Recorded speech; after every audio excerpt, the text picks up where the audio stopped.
অস্ত্র কিন্তু জং ধরলে হবে না, যে কোনো সময় লাগতে পারে, কথা বলেন।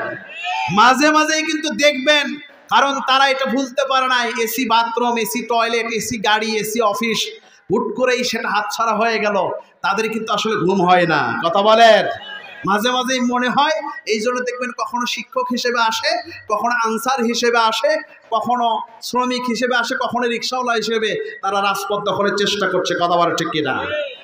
সর্বশেষ অস্ত্র সেটাও বাংলাদেশে একেবারে পরাজিত হয়েছে, মাঠে মরেছে। ইসকন নামক জঙ্গি সংগঠন দিয়ে তারা একটু পানি ঘোলা করতে চেয়েছিল, কথা বলেন। এই বাংলাদেশের মানুষ সচেতন, প্রিয় মানুষ।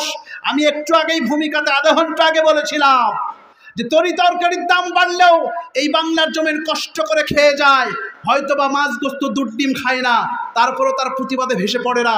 কিন্তু কোরআনের বিরুদ্ধে, ইসলামের বিরুদ্ধে, আল্লাহ রাসূলের বিরুদ্ধে যখনই আঘাত আসে তখন তারাও কিন্তু প্রতিবাদ করতে ভরে না, কথা বলেন।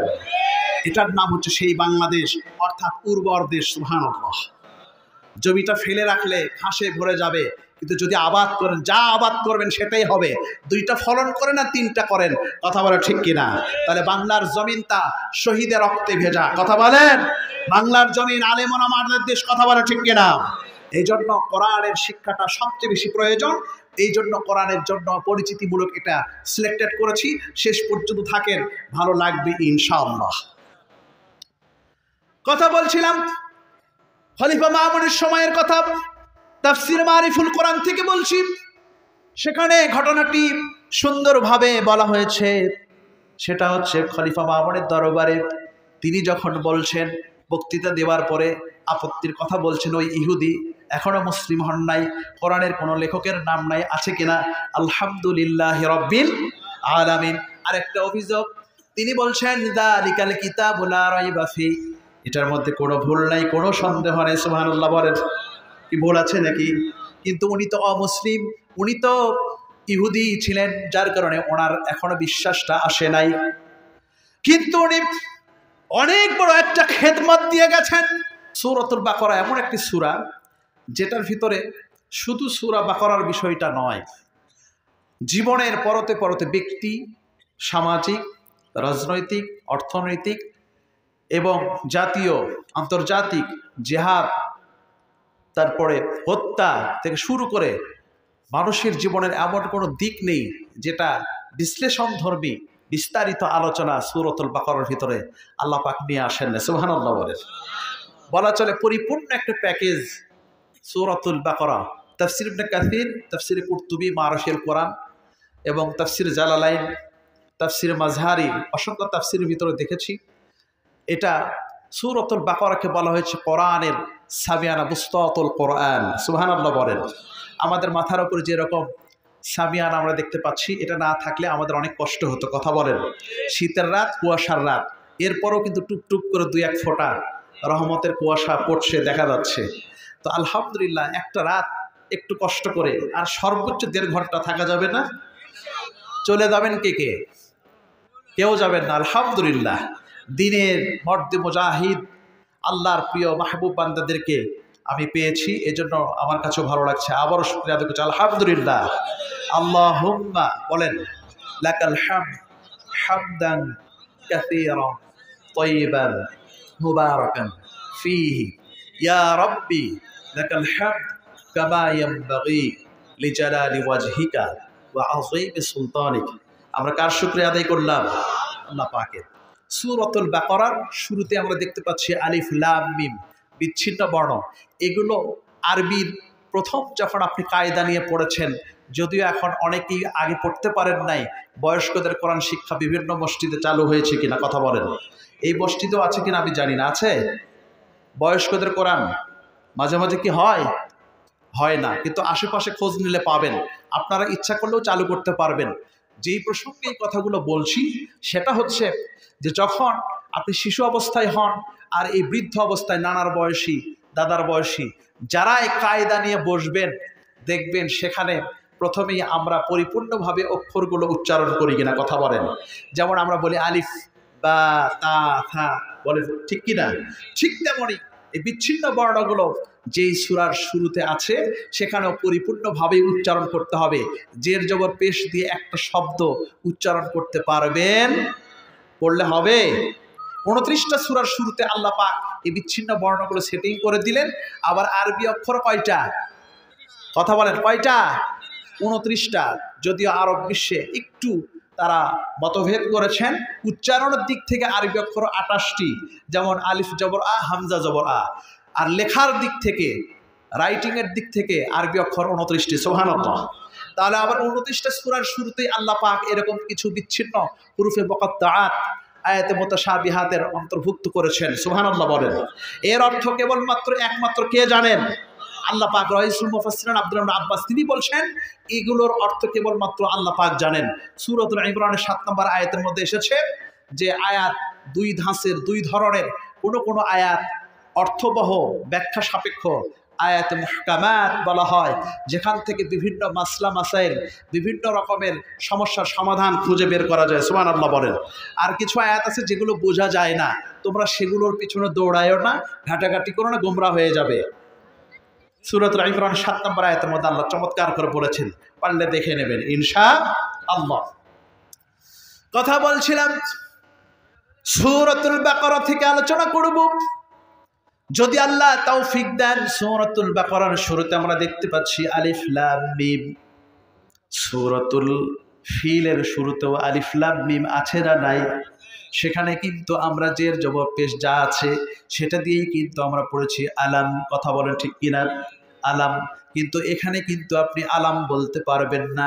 কেউ যদি বলেও আলাম লা রাইবা ফিহি, ভুল হবে না, শুদ্ধ হবে। কথা বলেন।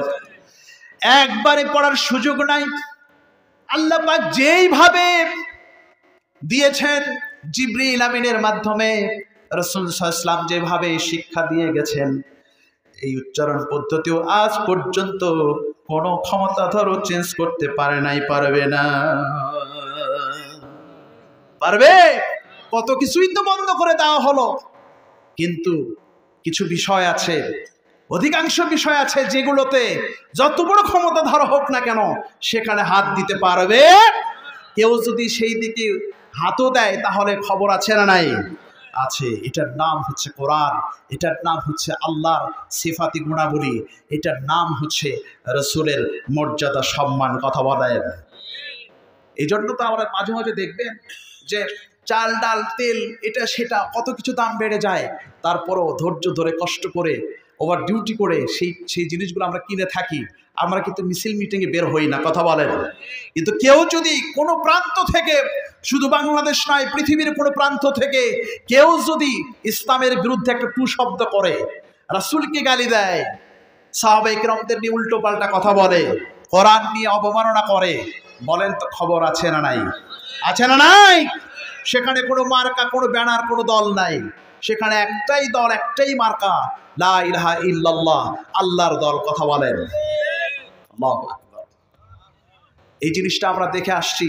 এই জন্য এটা নিয়েই কাফের মুশরিক ইহুদিদের খুব মাথা ব্যথা, যে এত কিছু করলাম, এদেরকে ডিভাইডেড করে দিব, আলাদা আলাদা করে দেব, দলে বিভক্ত হয়ে যাবে। যদিও আমাদের ভিতরে অনেক রকমের দল আছে না নাই, কিন্তু তারপরও ফরজ বিষয়ে আলহামদুলিল্লাহ আমাদের কোনো দলের, যত রকম দলই বলেন না কেন, কোনো মতভেদ আছে নাই। এটা কি শুকরিয়া করার বিষয় কিনা? জোরে বলেন আলহামদুলিল্লাহ। কথা বলছিলাম আলিফ লাম মিমের অর্থ আল্লাহ বাকি জানেন। ছোট্ট একটি তথ্য দিয়েই আমি শেষ করছি। সূরাতুল ফাত, মনে রাখেন কোন সূরার কথা বললাম? সূরাতুল ফাত। যদি মনে না থাকে সহজ করে বলছি, ওটার মতোই আরেকটা সূরা আছে, হুবহু নাম না, তারপর মনে রাখার জন্য বলছি সূরাতুল ফাতিহা। ফাতিহা তো মনে থাকে, তাহলে এটার মতো করে সূরাতুল ফাত মনে রাখার জন্য, কিন্তু অন্য কোনো না, মাইন্ড করেন না।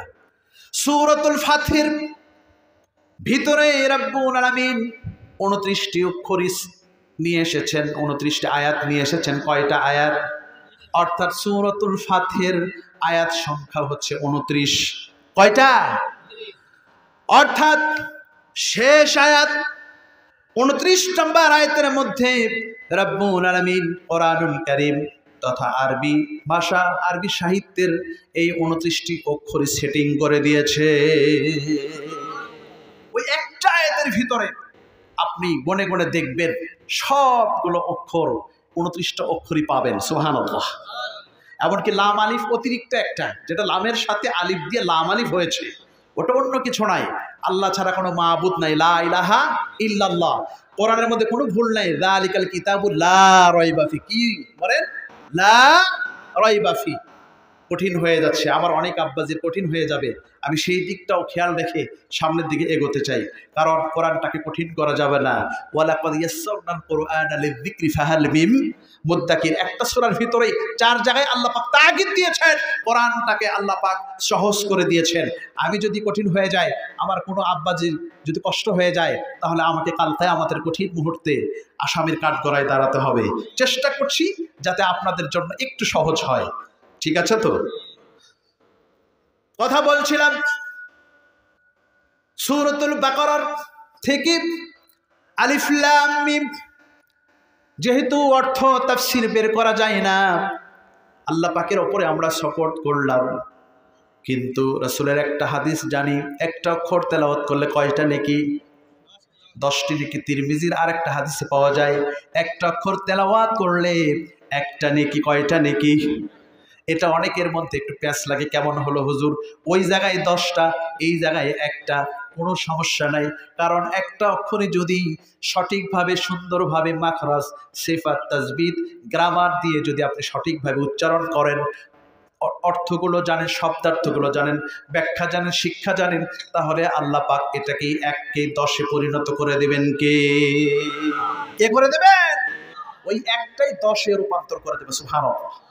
তাহলে অর্থ না জানলাম, এখান থেকে তাফসীর ব্যাখ্যা না বের করতে পারলাম, সঠিকভাবে পড়ার দরকার আছে না নাই? আছে না নাই? অবশ্যই সঠিকভাবে সুন্দরভাবে পড়তে হবে, তাহলে আপনি 3-10-এ 30 মার্ক পাবেন ইনশাআল্লাহ। এরপরে ফজিলতপূর্ণ 2-1টি কথা বলতে চাই, অসংখ্য হাদিস আছে, শুধু একটা বিষয় বলতে চাই। 4 থেকে 5টা হাদিস গ্রন্থে আমি পেয়েছি। এটা সূরাতুল বাকারা স্বতন্ত্র একটি সূরা, আমি এখন পর্যন্ত পেয়েছি, হয়তো ভবিষ্যতে আরো ব্যতিক্রম কিছু পাইতেও পারি, সেটা পরের কথা। এখন পর্যন্ত পেয়েছি সূরাতুল ফাতিহার প্রত্যেকটা আয়াতের সাথে আল্লাহ পাক 80 জন করে ফেরেশতা নাজিল করেছিলেন। সুবহানাল্লাহ। একটা দুইটা না, আমি 5টা হাদিস গ্রন্থে পেয়েছি। সুবহানাল্লাহ। কত গুরুত্বপূর্ণ একটা বিষয়। সুবহানাল্লাহ। এরপরে আয়াতে আসেন, আল্লাহ পাক বলছেন, যালিকাল কিতাবু লা রাইবা ফীহি।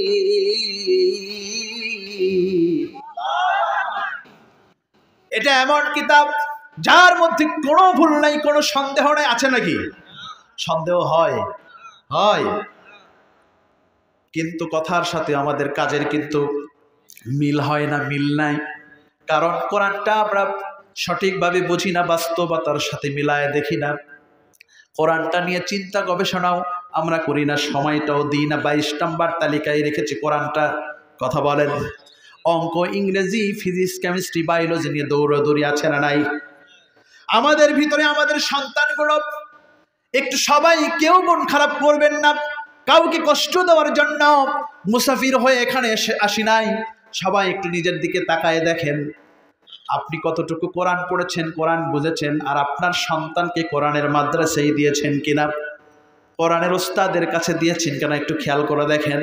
আমাদের অধিকাংশ পর্যালোচনা করলে দেখা যাবে সবাই শুধু স্কুল, কলেজ। কথা বলে না, ঠিক বললেন 3 জন, আরগুলো কি ঠিক কিনা?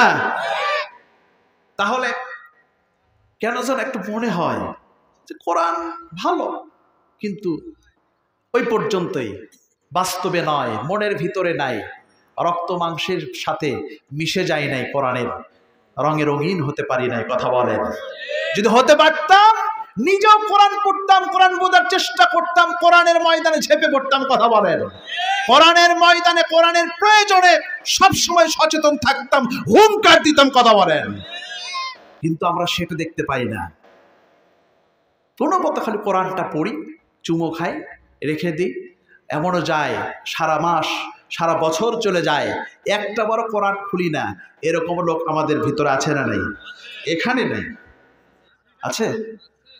যদি আমি এখানে বলি কারা কারা কোরআন পড়েছেন, বেশ কয়েকজন হাত উঠবে। নিয়মিত কোরআন কারা কারা পড়েন দেখবেন 20, 25, 30 জন হাত উঠবে। মোটামুটি 500 লোকের মধ্যে কথা বলেন। এখানে হাত উঠাইলাম না, 2-1 জায়গায় এরকম মনে থাকলে আমি উঠাই। এরপরে যখনই বলি আপনি তো শুধু কোরআনটাকে রিডিং পড়েছেন, অর্থ সহ পড়েন নাই, এরকম শুধু কোরআন মূল কোরআনটা পড়েছেন, এটা নিয়েও তো অনেক কথা আছে, ভুল আছে না শুদ্ধ আছে, সেগুলো অনেক কথা আছে। ইমাম খতিব আলেম কারির কাছে বসলে বোঝা যায়, ওস্তাদের কাছে বসলে বোঝা যায় যে ভুল আছে না শুদ্ধ আছে। কথা বলেন।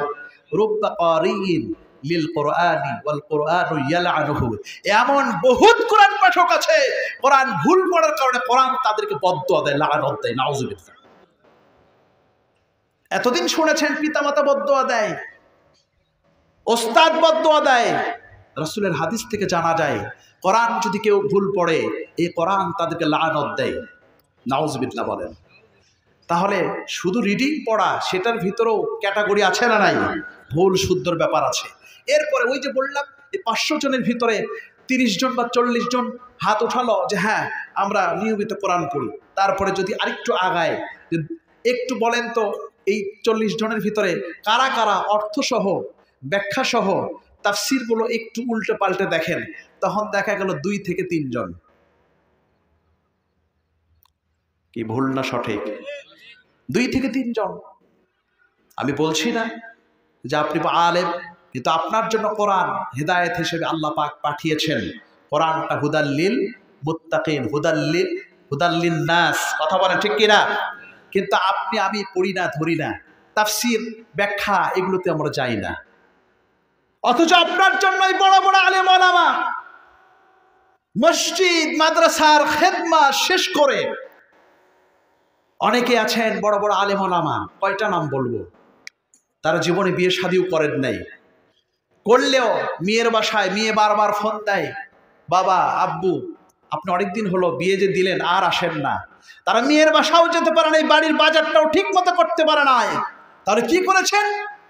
সারাদিনে মাদ্রাসার খেদমত করে, মসজিদের খেদমত করে, বাসায় যে 2-1 ঘন্টা হয়তো বা ঘুমাইছেন, রাত জেগে জেগে এগুলো উর্দু, ফার্সি, আরবি থেকে এই কোরআনগুলো আপনার আমার বাংলা ভাষায় অনুবাদ করেছেন। কথা বলেন। আপনি অন্তত জানার জন্য হলেও এই কোরআনটা একটু উল্টায়া পাল্টায়া দেখতে পারতেন। কথা বলেন। কিন্তু আমাদের সেই সময় নেই। সবগুলো দায়িত্ব কেন্দ্র ইমামের কাছে দিয়ে রাখছি, আর রেলগেট খতিব সাহেবের কাছে দিয়ে রাখছি, ওনারাই শুধু পড়বে। শুধু 2 জনের জন্য কোরআন। কথা বলেন, কথা বলেন। এই জায়গাতে আমাদের ভুল, যার কারণে হাতগুলো কম ওঠে। 500 জনের 40 জন, যদি বলে অর্থসহ ব্যাখ্যাসহ ওঠে 2 থেকে 3 জন। কথা বলেন। আপনাদের এখানে সম্মান দিয়ে ভালোবেসে আমি আর আপনাদেরকে সম্মানে আঘাত করলাম না, হাত উঠালাম না। নিজেরা একটু নিজেদের দিকে তাকায় দেখেন আমি কথাগুলো ভুল বলছি সঠিক বলছি। কথা বলেন। কোরআনটার ভিতরে কোনো ভুল নাই, সেটা আপনি আমি শুধু মুখ দিয়ে বলছি। বাস্তবে আমাদের কাজগুলো দেখে মনে হয় হয়তো বা কোরআনের মধ্যে ভুল আছে, কোরআনটা তেমন দরকারি না, কোরআনের মধ্যে একটু সমস্যা আছে, যার কারণে কোরআনটাকে 22 নম্বর তালিকায় রেখেছেন। আল্লাহ পাক বলছেন যালিকাল কিতাবু লা রাইবা ফীহি, এটা এমন কিতাব যার মধ্যে কোনো ভুল নাই, কোনো সন্দেহ নাই। This is the book, there is no doubt. কোনো ভুল নাই, কোনো সন্দেহ নাই। কিন্তু পৃথিবীর ভিতরে ফিজিক্স, কেমিস্ট্রি, বায়োলজি থেকে শুরু করে কত রকমের বই পুস্তক আমরা পড়ি, সেগুলোর কোনো লেখক আজ পর্যন্ত বুকের উপরে হাত দিয়ে বলতে পারে নাই আমি ফিজিক্সের বই লিখলাম। আল আজহার বিশ্ববিদ্যালয়, অক্সফোর্ড বিশ্ববিদ্যালয়, মদিনা বিশ্ববিদ্যালয়, ঢাকা বিশ্ববিদ্যালয়ের আমি শিক্ষক, ডিপার্টমেন্টের হেড, ডক্টরেট করা অধ্যাপক, আমার অধীনে অনেকজন ডক্টরেট করেছে।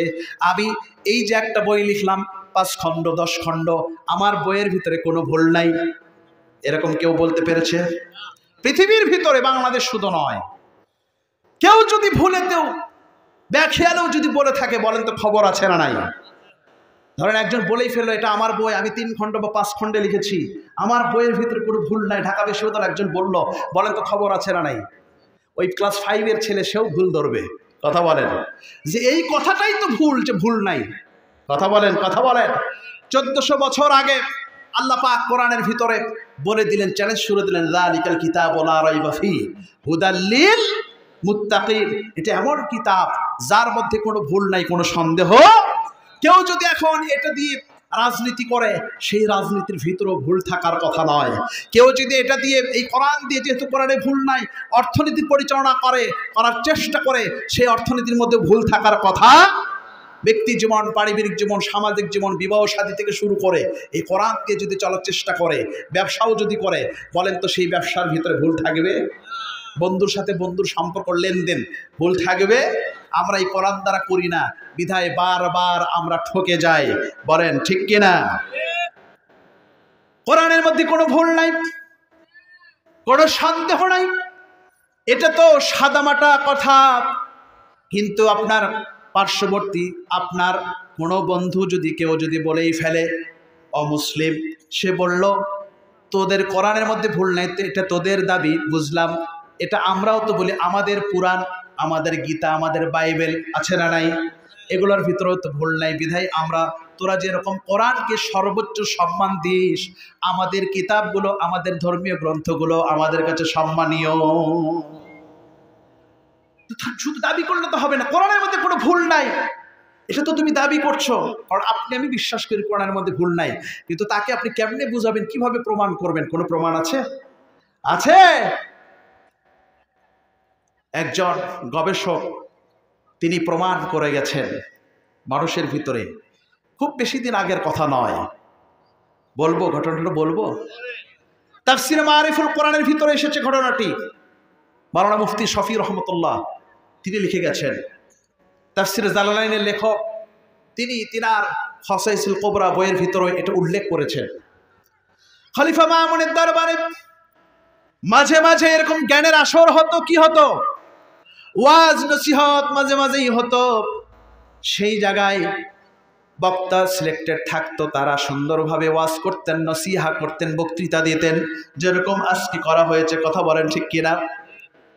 ওই রকম মাঝে মাঝেই আসর হতো।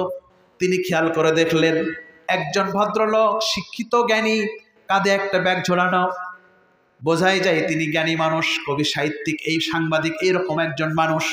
তিনি আসেন, বসেন, সুন্দরভাবে লেখেন, নোট করে চলে যান। একদিন তিনি বললেন,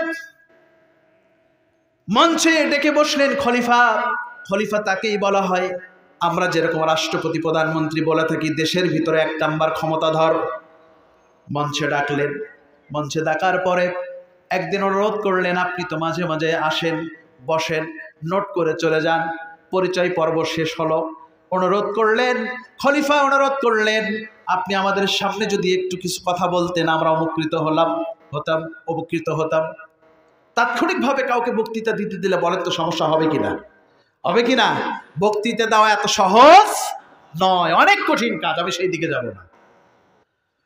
উনি খলিফার, রাষ্ট্রপতির অনুরোধ রক্ষা করতে যে সুন্দরভাবে চমৎকার সংক্ষিপ্ত আলোচনা পেশ করলেন। খলিফা মুগ্ধ হলেন, উপস্থিত সবাই মুগ্ধ হয়ে গেল। খলিফা বলেই বসলেন, এত সুন্দর, এত চমৎকার আলোচনা আপনি করলেন, আমরা মুগ্ধ হয়ে গেছি, কিন্তু একটা বিষয়ে আমার কথা আছে। আপনি এত সুন্দর কোরআন বোঝেন, হাদিস বোঝেন, ইসলাম বোঝেন, কোরআন পড়াশোনা করেন, স্টাডি করেন, কিন্তু আপনি কেন মুসলিম হচ্ছেন না? অমুসলিম, ইহুদি ছিল উনি। এর আগেও 2-3টা ধর্ম চেঞ্জ করেছেন। কয়টা ধর্ম চেঞ্জ করেছেন? 2-3টা ধর্ম চেঞ্জ করেছেন। খলিফা মামুন বলছেন, আপনি কেন এটা ইসলাম এখন পর্যন্ত গ্রহণ করছেন না? এত সুন্দর আলোচনা, এর আগে অনেক বক্তা এখানে আলোচনা করে গেছে, এত জ্ঞানগর্ভ গোছালো আলোচনা কেউ করে নাই, আপনি কেন মুসলিম হচ্ছেন না? বলেন তো, প্রশ্ন আপনাদেরও কিনা? যে এই ব্যক্তি কোরআন হাদিস থেকে এত সুন্দর জ্ঞানগর্ভ, প্রাণবন্ত, শিক্ষিত আলোচনা করতে পারে, সে কেন মুসলিম হবে না? ওনাকে বলার পরে উনি 2টা আপত্তি তুলেছেন। সেইটা হচ্ছে প্রত্যেকটা বই, এর আগে যত ধর্মগ্রন্থ আমি পড়েছি প্রত্যেকটা বইয়ের ভিতরে লেখকের পরিচয় আছে, কিন্তু এটা কেমন বই, এর শুরুতে তো কোনো লেখকের নাম আমি পাইলাম না। এটার নাম আছে না নাই? আছে না নাই? কিন্তু দেখাইতে পারবেন না তো। কোরআনের লেখকের নাম আছে? হ্যাঁ, তো যাক, তাৎক্ষণিকভাবে উত্তর দিয়েছেন যে এটার লেখকটা কে, মালিকটা কে। আমার সাথে বলেন আলহামদুলিল্লাহি রাব্বিল আলামিন। আল্লাহু আকবার। তার আল্লাহ পাকের নাম শুরুতে আছে না নাই? আছে না নাই? যদি বিসমিল্লাহ বলেন তার ভিতরে তো আল্লাহর নাম আছে না নাই? আল্লাহ পাকের নাম আছে। যাক, উনি এটা মেনে নিয়েছেন, কিন্তু পরবর্তীতে দ্বিতীয় আপত্তি ওনার, সেটা বড় ধরনের আপত্তি। এই ঘটনা আপনার জানা দরকার। তাহলে আপনি অমুসলিম, আমাদের আশেপাশে কিন্তু হিন্দু পাড়া আছে না নাই? অনেকে চাকরি করে, খ্রিস্টান আছে, ইহুদি আছে, চাকরি করতে হয়, বৌদ্ধ হাসপাতাল বলেন, আর বিভিন্ন জায়গায় বলেন, ব্যাংকে বলেন, স্কুলে, হাই স্কুল বলেন, আছে না নাই? বন্ধু অমুসলিম কিন্তু থাকি, এরকম কিন্তু কথোপকথন, তর্ক বিতর্ক হয় যে তোদের কোরআন যে সত্য তার প্রমাণটা কি, সেই প্রমাণটা দিতে চায়। শুনতে রাজি আছেন তো, নাকি চলে যাবেন? এত সুন্দর পরিবেশ কোরআনের আমরা বিগত দিনে পাই নাই, কথা বলেন। পেয়েছি। এখানে শুধু নয়, সারা বাংলাদেশেই মোটামুটি যাওয়ার সুযোগ হয়। এই যে পঞ্চগড়ে গেলাম, টাঙ্গাইলে গেলাম, সিরাজগঞ্জ, যাক আর না বলি, সব জায়গার একই কথা যে হুজুর যা হয়েছে হয়েছে, আপনি ওগুলো আর ভালো লাগে না, কথা বলেন। এই গালি গালাজ, ঝগড়াঝাঁটি, এই সেই আমার পাবেন আপনি ইউটিউবে। আপনি ঢোকেন তাহলে দেখবেন যে আমার আলোচনা শুনলে আপনার রক্ত গরম হয়ে যাবে। কারণ আমিও কোরআনের পক্ষের একজন সৈনিক, এই পক্ষে কোরআনের পথে থাকার কারণে আমিও জেল খেটেছি, কথা বলেন। কিন্তু এখন এত সুন্দর একটা পরিবেশ এসেছে, আমরা হেলাই খেলাই নষ্ট করতে চাই না, আমরা কোরআনের তালিম দিয়ে কোরআনের সৈনিক বানাতে চাই প্রত্যেকে, কথা বলেন ঠিক কিনা, যাতে পরবর্তীতে এই বাংলার জমিন ওলিয়া উলিয়ার দেশ, আলেম ওলামার দেশ, লক্ষ লক্ষ কওমি আলিয়া মাদ্রাসার দেশ, কথা বলেন, মসজিদ মাদ্রাসার দেশ, এই দিকে যেন কোনো উল্টো পাল্টা কোনো জালেম দ্বিতীয়বার আর চোখ তুলে না তাকাতে পারে। এই জন্য একটাই ঔষধ, অ্যান্টিবায়োটিক, সেটার নাম হচ্ছে কি, কথা বলেন। এই কোরআনটাকে সুকৌশলে শিক্ষা ব্যবস্থা থেকে সরানো হয়েছে, কথা বলেন।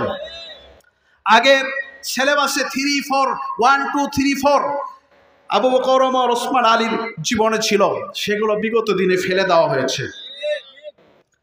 আজ থেকে 16 বছর আগের ইতিহাস বলি, সেখানে 14 জন যদি বাংলায় লেখক থাকতো, 14 জন লেখক কবি, তার ভিতরে 1 থেকে 2 জন হিন্দু থাকতো, কথা বলেন। আর এখনকার বই, এই 1 বছর আগের বই আপনি খুলে দেখেন, 14 জন যদি লেখক থাকে, 1 জন মুসলিম আর সবগুলো হিন্দু, কথা বলেন, কথা বলেন। এটা বৈষম্য কিনা? বাংলাদেশ 95% মুসলমানের দেশ, কথা বলে ঠিক কিনা? সেই দেশে হিন্দুরা, মুসলিমরা আপনাকে, আমাকে, আমার সন্তানকে কি শিখাবে? কথা বলেন না কেন? তারা কি শিখাবে? তারা নিজেরাই তো ভালোটা জানে না, কল্যাণটা জানে না, হেদায়েত পায় নাই, পথভ্রষ্ট গোমরা, কথা বলেন। এই জন্য কোরআনের মূল আলোচনা, মৌলিক আলোচনা, শুধু কোরআন থেকে যেন আমরা কিছু নিতে পারি, কোরআনের প্রতি আগ্রহী হতে পারি, এই আলোচনাটুকু করতে চাই, যদি আপনারা অনুমতি দেন। কি করব? গালিগালাজ তো অনেক হয়েছে, নাকি ওটাই শুনবেন? না শুনি আগে আপনাদের কাছ থেকে। হ্যাঁ, কোরআনটা একটা সুন্দর মাজলিস, হ্যাঁ সেটা আপনি করবেন ইমানের সর্বোচ্চ পরীক্ষা, যেটা দেখানোর জন্য যখন আপনাকে কেন্দ্র মসজিদের ইমাম খতিব, রেলগেট মসজিদের ইমাম খতিব, অত্র এলাকার বড় মাদ্রাসার মুহতামিম, মুফতি, মুহাদ্দিস যখন প্রয়োজনে ডাক দেবে, ওই সময় আপনাকে যেতে হবে, কথা বলা ঠিক কিনা? একটু দেখে নিতে চাই কারা কারা কোরআনের, ইসলামের, রাসূলের অবমাননার দুর্দিনে ডাকার পরে সাড়া দিতে রাজি আছেন। সবাই একটু দুহাত তুলে আল্লাহকে দেখায় দেন, স্লোগান দেন, নামান। কি এখনো ভয় লাগে? তাহলে একজনও স্লোগান দিলেন না, নাকি ভুলে গেছেন স্লোগান এই 3 মাসে? কথা বলেন, কথা বলেন।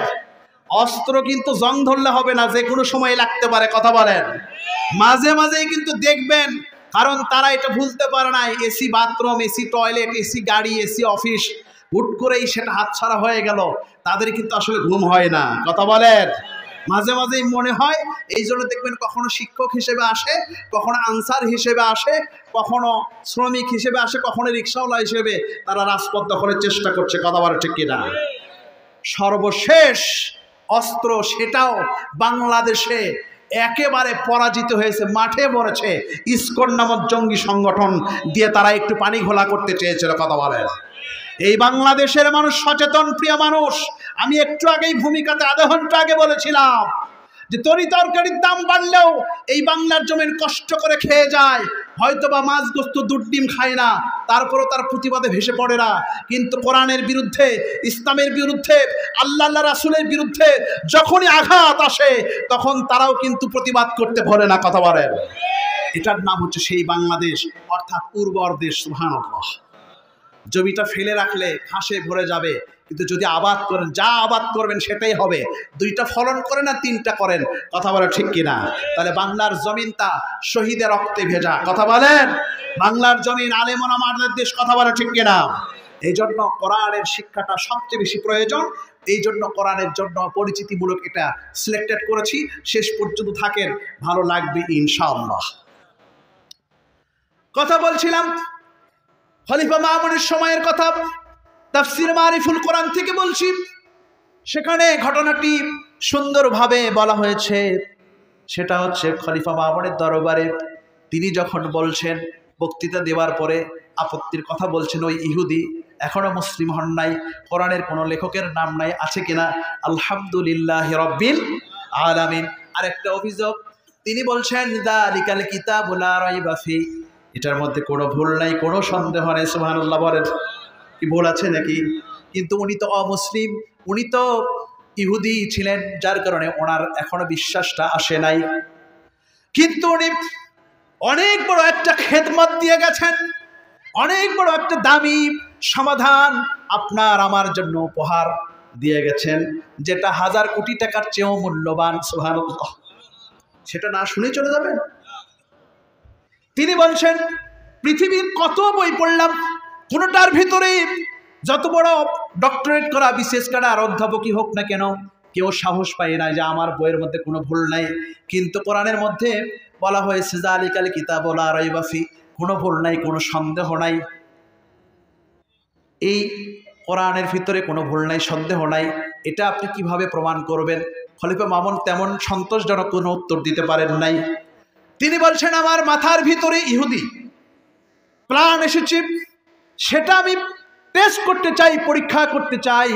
আশা করি ভালো কিছু পাবো। যদি সুন্দরতম মনের মতো, মনের ভিতরে কোনো সংকোচ থাকবে না, ভালো যদি সমাধান পেয়ে যায়, তাহলে এই রাজদরবারে সুন্দরভাবে সবার সামনে আনুষ্ঠানিকভাবে কালিমা পড়ব, লা ইলাহা ইল্লাল্লাহ। কষ্ট হয় আপনাদের? কষ্ট হচ্ছে? খলিফা মামুনের দরবার থেকে বাসায় চলে গেলেন। বাসায় চলে যাবার পরে সেই সময় প্রেস ছিল না, ফটোকপির মেশিন ছিল না, মোবাইলে যেরকম করে এখন চাপ দিলেন কপি হয়ে গেল, হয় কিনা কথা বলেন। অনেক বড় লেখা যদি একটু চাপ দেন কপি হয়ে যায়, আরেক জায়গায় পেস্ট করলে সেটা কিন্তু সেট হয়ে যায়, কথা বলেন। এগুলো কিছুই ছিল না, অনেক দিন আগের কথা বলছি, খলিফা মামুনের সময়ে। বাসায় যাবার পরে কোরআনের মধ্যে ভুল আছে না নাই, এটার পরীক্ষা তিনি করেছেন। আল্লাহ পাক ওনার মাধ্যমে করিয়েছেন। হাদিসের মধ্যেও পেয়েছি, অনেক অমুসলিমদের দিয়ে ইসলামের বড় বড় খেদমত, মুসলমানদের জন্য অনেক উপকারী জিনিস আল্লাহ পাকই বের করে দিয়েছে। বাসায় যে তাওরাত, জবুর, ইনজিল, কোরআন সেগুলো তিনি লিখেছেন, তিনি নকল করেছেন, প্রত্যেকটার 3 কপি করে। কয় কপি করে? তাহলে তাওরাত, জবুর, ইনজিল, কোরআন 3 4 12 কপি তিনি করেছেন।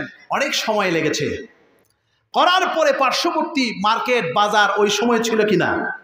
ছিল কিনা? 2টা হোক আর 5টা হোক, ছিল কিনা? হাট বলেন, হাট বাজার আছে না নাই? ওই সময় ছিল। কারণ আবার রাসূলও তো ব্যবসা করার জন্য যেতেন, সাহাবায়ে কেরাম ব্যবসা করতেন না? পার্শ্ববর্তী ওইরকম মার্কেটে বা হাটে বা বাজারে যেখানে মানুষ কেনা বেচা করে, ওই জায়গায় তিনি নিয়ে গিয়েছেন। দেখেন পরীক্ষাটা খেয়াল করেন, খুব ভালো লাগবে। ওখানে নিয়ে যাওয়ার পরে তৌরাত বিক্রি হয়ে গেল, জবুরওয়ালারা জবুর কিনে নিয়ে চলে গেলেন, ইনজিলওয়ালারা ইনজিলের অনুসারী যারা ইনজিল কিনে নিয়ে গেলেন। আপনি আমি যেরকম কোরআনের অনুসারী কোরআনটাই কিনি, কথা বলে ঠিক কিনা? 2-4 জন ইনজিল এমনকি যদি আপনার পাওয়া যায় দেখার জন্য, এমনি যদি আপনি রাখতে পারেন পড়ার জন্য রাখতে পারেন, বিশ্বাস করার জন্য নয়, সেটা পড়ার জন্য যে কোনো লাইব্রেরিতে থাকতেই পারে, কথা বলেন। তারা কিনে নিয়ে গেল, উনি ওয়েট করছেন, অপেক্ষা করছেন নিয়ে যাওয়ার পরে পড়ুক, পড়ার পরে কোনো অভিযোগ আসে কিনা। দিন যায়, ক্ষণ যায়, মাস যায়, তৌরাত জবুর ইনজিল সবগুলো কপি 9টা কপি বিক্রি হয়ে গেছে। একজন ব্যক্তিও আসে নাই অভিযোগ নিয়ে, তুমি কেন এগুলোর ভিতরে উল্টো পাল্টা নিজের কথা ঢুকাইছো, আসলে তো তওরাত এরকম নয়, ইনজিলটা আসলে তো এরকম নয়, এরকম হওয়ার কথা।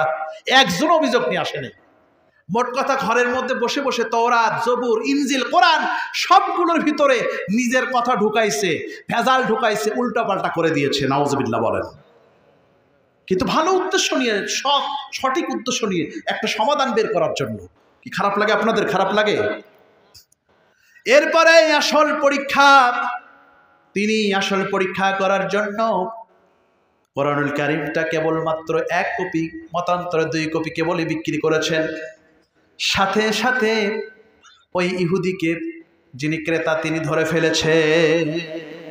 বাসায় নিয়ে যাওয়া লাগে না। কোথায়? বাসায় নিয়ে যাওয়া লাগে না। ওই জায়গায় আমরা আসলে বই কেনার সময় এমনিতেই তো উল্টো পাল্টা একটু দেখি না, লেখাগুলো ঠিক আছে কিনা, পৃষ্ঠাগুলো ঠিক আছে কিনা আমরা দেখি না। আপনারা দেখেন না? দেখেন না? দেখেন। তো ওখানেই বাসায় যাওয়া লাগে না, সাথে সাথে ধরে ফেলেছেন। সাধারণত কোরআন হাফেজ, আলেম, ইমাম, খতিব তিনারাই কেনেন। ইমাম সাহেব নিজেরটাও কিনেছেন, নিজের সন্তান ছেলে হোক মেয়ে হোক মাদ্রাসায় দিয়েছেন, আলহামদুলিল্লাহ। আবার এলাকার চেয়ারম্যান, মেম্বার, সভাপতি মসজিদের তেনার সন্তানেরটাও ইমামকে দিয়েই কিনাই, কথা বলে ঠিক কিনা? বলে যে হুজুর আমার মেয়ের জন্য, আমার ভাতিজার জন্য, আমার ছেলের জন্য একটা কোরআন নিয়ে আসেন, আমি তো এগুলো তেমন বুঝি না, কথা বলে ঠিক কিনা? এরকমই তো হয়। তার মানে সহজ কথা, সংক্ষেপ কথা, হুজুর নিজেরটাও কিনে অন্যেরটাও কিনে দেয়। নাকি আমি ভুল বলছি? শুধুই পাশ থেকে না বলে, আর এগুলো কি ঘুমাচ্ছেন নাকি? কমিটি কই চা দেন, সবাইকে ঘুমাচ্ছে, আমাকে দিতে হবে না, আমি চা খাই না। ঘুমাচ্ছেন কেন? জিকির করেন লা ইলাহা ইল্লাল্লাহ, লা ইলাহা ইল্লাল্লাহ, সুবহানাল্লাহ ওয়ালহামদুলিল্লাহ, লা ইলাহা ইল্লাল্লাহ, সুবহানাল্লাহ ওয়ালহামদুলিল্লাহ, লা ইলাহা। শেষ করে দেবো? আলোচনা শেষ করে দেবো? তারা মোনাজাত করে দিই। যেহেতু আপনারা কোন সারা শব্দ দিচ্ছেন না, অনেকে হয়তো এই আশায় এসেছেন যে আজকে বুবুকে গেলাবে, এরকম আছে না নাই?